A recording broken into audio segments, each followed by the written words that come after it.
एक लीला सुनाए। हमारे श्री वैष्णव परंपरा में दक्षिण भारत में एक आचार्य चरण हुए श्री यामुनाचार्य जी महाराज। अभी रामानुजाचार्य जी का चरित्र भी था भक्तमाल जी में, तो अभी वही सुगंधी चल रही है ना बार बार, इसलिए बार बार वो स्मरण में आ रहे हैं। तो श्री यामुनाचार्य जी अपनी युवावस्था में एक राजा ने उनको शास्त्रार्थ के लिए बुलाया। बहुत ध्यान से सुनिएगा, ज्ञान कहते किसको है ये सुनिएगा। तो एक पंडित जी थे दक्षिण भारत में, उनका नाम था कोलाहल। क्या नाम था? तो कोलाहल पंडित जी क्या करते थे, इतने ज्ञानी थे, इतने ज्ञानी थे, वो सबको हराते घूमते थे। उनके सामने कोई मिल जाता, इधर आओ मुझसे शास्त्रार्थ करो। और सामने वाला जब हार जाता था तो उससे कहते, अब एक पत्र पे लिखो मैं कोलाहल पंडित जी से हार गया, आज के बाद ये मुझे जब भी मिलेंगे मैं इनको दंडवत प्रणाम करूंगा, कुछ दक्षिणा दूंगा। सब ब्राह्मणों से यही करवाते। तो एक राजा थे दक्षिण भारत में, चोल देश के राजा थे संभवतः, उनका नाम था पांडे। उनको इसमें बड़ा आनंद आता था कि एक हारे और एक जीते। वो ऐसी सभाएं करते रहते थे शास्त्रार्थ की। तो उन्होंने कोलाहल पंडित जी को परमानेंट रख लिया अपने राज्य में। बोले मैं ढूंढ ढूंढ करके विद्वानों को लाऊंगा, आप सबको हराते जाओ और मेरे देश का नाम रोशन करते जाओ। कोलाहल पंडित जी सबको हराते थे। तभी किसी ने नाम प्रस्ताव किया, बोले कि यामुनाचार्य जी हैं, उनको बुलाओ। तो यामुनाचार्य जी के लिए पालकी भेजी गई। पालकी में बैठ करके यामुनाचार्य जी आए। सामने कोलाहल पंडित जी बैठे, इधर यामुनाचार्य जी बैठे। तो बहुत ज्यादा गुण होना भी अच्छा नहीं होता। एक बात हमारी लिख लीजिएगा, कहीं अगर जगह मिले तो आपको लिखने की, थोड़ा सा अपूर्ण रहना चाहिए। बहुत योग्य और बहुत पूर्णता नहीं होनी चाहिए जीवन में। घड़े में थोड़ा पानी कम होगा, बोतल में थोड़ा पानी कम होगा तो खोलने पर छलकेगा नहीं। ऐसे ही कई लोगों को लगता है कि हम सर्वांगीण रूप से ऑलराउंडर बन जाएं, ये भी कर लें, वो भी कर लें, ये भी आ जाए, वो भी आ जाए, ये भी आ जाए और परिपूर्ण आ जाए।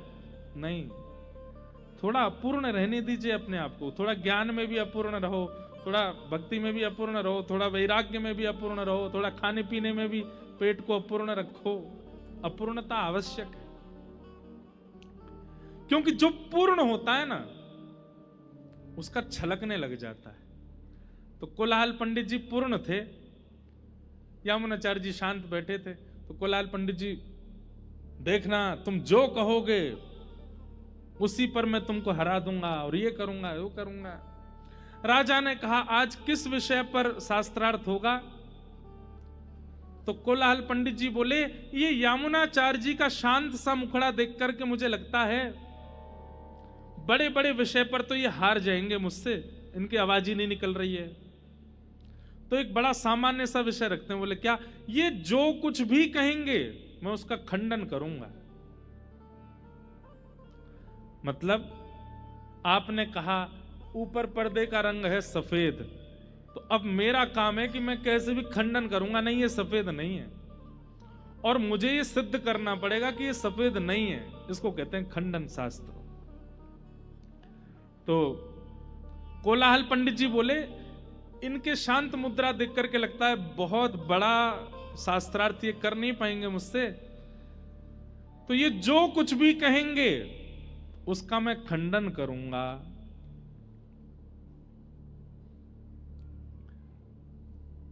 राजा ने कहा कितने वाक्य बोलने की अनुमति है? बोले 3 वाक्य बोलेंगे ये, और मैं तीनों वाक्यों का खंडन करके इनको हराऊंगा। यामुनाचार्य जी शांत बैठ करके सुन रहे थे, मंद मंद मुस्कुरा रहे थे। राजा ने कहा शुरू किया जाए। तो यामुनाचार्य जी सबसे पहला शब्द बोले, ये कोलाहल पंडित जी जो हैं, इनकी माता जी जो हैं वो काकबंध्या हैं। काकबंध्या बोलते हैं जिनके एक ही संतान होती है, जिनके 2 संतान नहीं होती, दूसरी नहीं हुई, तीसरी नहीं हुई, एक ही है, उनको काकबंध्या। और कोलाहल जी अकेले ही थे, ना उनकी कोई बहन थी ना कोई भाई था। यामुनाचार्य जी बोले इनकी माता जी काकबंध्या हैं, करिए खंडन। अब कोलाहल बोले इसका खंडन कैसे करूं? मैं अकेला ही हूं, मेरे कोई भाई नहीं, बहन नहीं।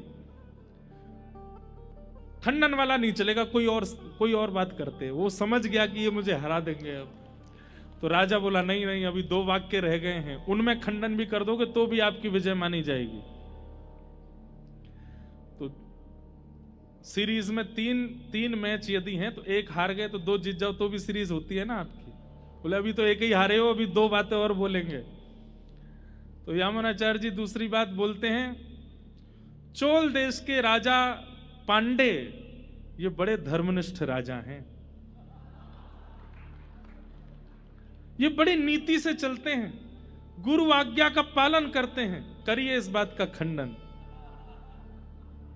अब वो पांडे राजा देखे, राजा को देखे, राजा तलवार पकड़े, करो खंडन। हाथ जोड़ करके बोला इस बात का भी कोई खंडन नहीं। बोला अब तीसरी बात सुनो, ये पांडे राजा की जो पत्नी है ना वो एकनिष्ठ पतिव्रता है, करो खंडन। राजा ने कह दिया तो तू अंतिम बात का भी खंडन करेगा तो भी मैं तुझे समान पुरस्कार दे दूंगा। यामुनाचार्य जी बोले पांडे राजा की पत्नी जो है वो पतिव्रता नारी है, करो खंडन। पांडे वो कोलाहल पंडित जी चरणों में गिर गए, बोले महाराज आप क्या हैं? तब यामुनाचार्य जी कहते हैं बहुत पढ़ा लिखा होना ज्ञानी नहीं कहलाता, किस जगह कितना बुद्धि का प्रयोग करना है उसको ज्ञान कहते हैं। और वही ज्ञान भक्ति का बेटा है, भक्ति का पुत्र है। सत्संग क्या सिखाता है भाई? रसोई घर में हल्दी भी रखी है, हींग भी रखी है, नमक भी रखा है, अदरक भी रखी है, टमाटर भी रखे, आलू भी रखे। अब आप किसी ऐसे को भेज दो, उसको पता तो है कि ये हल्दी है, ये हींग है, ये नमक है, ये अदरक है, ये आलू है, ये टमाटर है। बोले सब्जी बनाओ। अब उसको ये नहीं पता कि अनुपात कितना डाला जाता है। कहीं से भी टमाटर काटेगा, कहीं से भी अदरक छील देगा, सब कुछ मिला मिलू करके बना के दे देगा। अब उसको यही नहीं पता कि नमक कितना डालना है, तो बिगाड़ देगा ना सब्जी को। हम आप सब लोग ऐसे ज्ञानी हैं, हमें पता तो है रामचरितमानस में ये है, श्रीमद् भागवत में ये है, खाटू श्याम जी की महिमा ये है, बद्रीनाथ जी की महिमा ये है, जगन्नाथ जी के महाप्रसाद की महिमा ये है, तिरुपति बालाजी में केशदान की महिमा ये है ये। पर उसका जो मूल आधार है वो हम नहीं जानते।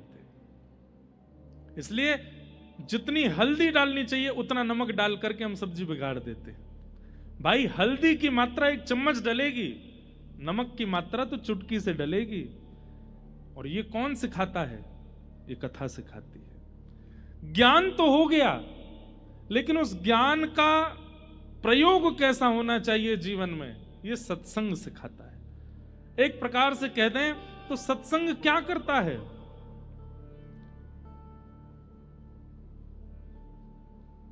इक्वेशन है बहुत सारी, प्लस भी हो गया, माइनस भी होगा, डिवाइडेशन भी हो गया, मल्टीप्लिकेशन भी हो गया। अब उस पूरी इक्वेशन का जो मूल रूप निकल करके आएगा, आपका तो दिमाग घूम गया, अब क्या करना चाहिए? तो श्रीमद् भागवत जी क्या कैलकुलेटर है, लो यहां पे ये माइनस करो, ये प्लस करो, ये डिवाइड करो, ये करो, इज इक्वल टू ये। ऐसे ही आपके पास में जितना कुछ भी है उस सबको एक फॉर्म में ला करके व्यवस्थित करना, ये भागवत जी करते हैं। नहीं तो किसी में ज्ञान ज्यादा है, किसी में वैराग्य ज्यादा है, किसी में गुण की अधिकता ज्यादा है, किसी में रूप गर्विष्ठता है, किसी में अभिमान है, लेकिन सबको मिनिमाइज करके बिल्कुल एक सिमेट्री में करने का काम सत्संग करता है। इसलिए सत्संग बहुत आवश्यक है। ज्ञान कितना होना चाहिए? जितना सत्संग में प्राप्त हो, जितना आचार्य चरण बता देते हो उतना ज्ञान लीजिए, जिससे सब व्यवस्थित हो जाए। और वो ज्ञान भी अगर जीवन में नहीं है तो भक्ति होते हुए भी आप प्रसन्न नहीं रह पाओगे। इसलिए भक्ति के प्रथम पुत्र का नाम क्या है? ज्ञान। और ज्ञान किसको कहते हैं? बहुत नॉलेज होना ज्ञान नहीं होता, सही और गलत की पहचान होना, यह ज्ञान होता है। वैराग्य, सब कुछ छोड़ देना वैराग्य नहीं होता, सबके बीच में रहते हुए भी अपने मन को मचलने ना देना, इसको वैराग्य कहते हैं। सब कुछ है आपके पास, आपके पास में खाने के लिए बहु व्यंजन है, पहनने के लिए बहुत सामग्री है, भोग भोगने के लिए दुनिया भर की सामग्रियां हैं। आप पे इतना धन है, आप चाहें तो रात का डिनर दुबई करके आओ, सवेरे का ब्रेकफास्ट सिंगापुर में करो, मध्याह्न भोजन स्विट्जरलैंड में जाकर के करो, लेकिन इतनी योग्यताएं मिलने के बाद भी उसका उपभोग ना करके बहुत व्यवस्थित जीवन जीना, ये वैराग्य है। वैराग्य का मतलब सब छोड़ देना नहीं होता, सबके बीच में रहते हुए भी मन को मचलने ना देना, ये वैराग्य है। और ये दोनों ही भक्ति के पुत्र हैं। हमारी बात मान लीजिए, आप जितनी भक्ति करते हैं उतनी भक्ति ही आनंद देने लग जाएगी, अगर सही अनुपात में ज्ञान और वैराग्य आपके जीवन में आ गए तो। अतिशय ज्ञान, अतिशय वैराग्य भी भक्ति को प्रसन्न नहीं करते। बालक मां को ज्यादा प्यारा तो हमेशा ही रहता है, पर अधिक प्यारा तब होता है जब वो मां के अंडर में ही रहे। जैसे कई माताओं की शिकायत, अब तो बेटा तू हमारे हाथ से निकल गया, तब तक ये अच्छा था जब तक हम कपड़े पहनाते थे, हम खिलाते थे, हम ही तैयार करते थे। और बच्चे तभी तक ही अच्छे रहते हैं जब तक वो माँ के अंडर में रहें, माँ ही खिलावे, माँ ही पहनावे, माँ ही सुलावे, माँ ही उठावे, बालक बिगड़ता ही नहीं। जिस दिन बालक अपने शर्ट का बटन खुद लगाने लग जाता है, खुद खाने लग जाता है, अच्छी बात है, वो तो योग्य बन ही जाता है, पर कहीं ना कहीं जब अपने जीवन के निर्णय भी खुद लेने लग जाता है, वहीं से थोड़ा बिगड़ना शुरू हो जाता है। तो ज्ञान और वैराग्य कितने होने चाहिए कि भक्ति के अंडर में ही रहें, भक्ति से अधिक ना हो, पर हो तो हमारे अंदर, हमारे पास तो उतने भी नहीं है। भक्ति प्रसन्न तभी होती है जब ज्ञान वैराग्य हो। नारद जी महाराज से कहा कि महाराज मेरे पुत्रों को युवा कीजिए। नारद जी महाराज भ्रमण करते हुए बद्रिकाश्रम गए और बद्रीनाथ में जाकर के सनक सनंदन सनातन सनत कुमारों से कहा कि भक्ति के पुत्र ज्ञान और वैराग्य की योग्यता के लिए कोई साधन बताइए, ये दोनों कैसे प्रबल होंगे। तब आपने 5 प्रकार के यज्ञ बताए और उसमें पंचम यज्ञ क्या बताया? ज्ञान यज्ञ। और ज्ञान यज्ञों में भी सर्वश्रेष्ठ ज्ञान यज्ञ कौन सा है कि सत्कर्म सूचको नूनम ज्ञान यज्ञ स्मृतो बुधैः श्रीमद्भागवतालाप सतु गीत सुखादि। सुखदेव जी के द्वारा परीक्षित को जो ज्ञान दिया गया है भागवत का, वह ज्ञान यज्ञ सर्वश्रेष्ठ यज्ञ है। अगर उस ज्ञान यज्ञ का कोई आस्वादन कर ले तो उसके चित्त की भक्ति प्रसन्न, ज्ञान और वैराग्य युवा हो जाएंगे। भागवत का आश्रय ले। तब नारद जी महाराज ने आपसे आज्ञा लेकर के आनंद वन में भागवत की कथा कराई और भागवत के वक्ता भी कौन बने? सनत कुमार।